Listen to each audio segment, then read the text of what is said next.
الرحیم۔ السلام علیکم ورحمۃ اللہ وبرکاتہ۔ بعد نماز عشاء 15 شعبان کی دعا۔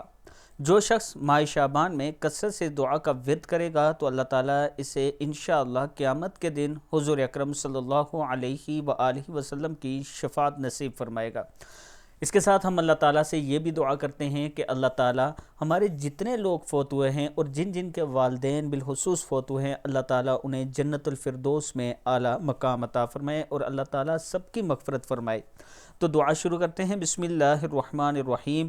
اللہم ھذا شر نبیک سیدی رسولک شعبان الذی خففتہ منک بالرحمت والرضوان الذی اللہم فاعنا علی الاستنان حمزہ زیر سین اس کہیے استنان بسنتہ فیہ ونیل الشفاعت لدیہ اللہم واجعلہ لی شفیعا مشفعا وطریقا الیکا مہیعا میم زبر ہا ہے یہ مہیعا واجعلنی لہ متبعا حتی القاک یوم القیامہ عنی راضیہ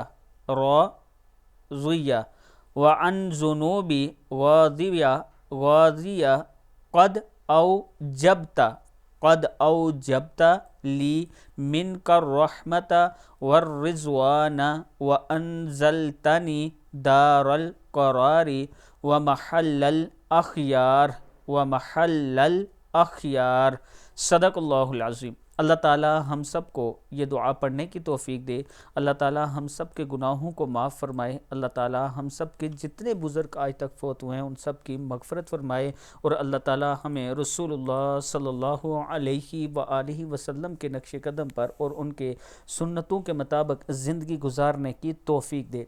ویڈیو کو آپ دوستوں نے آگے ضرور شیئر کرنا ہے، اور اس کے ساتھ اگر آپ دوست راولپنڈی یا اسلام آباد میں اپنا پلاٹ قسطوں پہ لینا چاہتے ہیں یا پھر کیش پہ لینا چاہتے ہیں، رجسٹری کروانا چاہتے ہیں، انتقال کروانا چاہتے ہیں، تو یہ میرا واٹس اپ نمبر ہے، آپ مجھ سے رابطہ کریں، انشاءاللہ ہم آپ کے اعتماد پر پورا اتریں گے۔ السلام علیکم ورحمۃ اللہ وبرکاتہ۔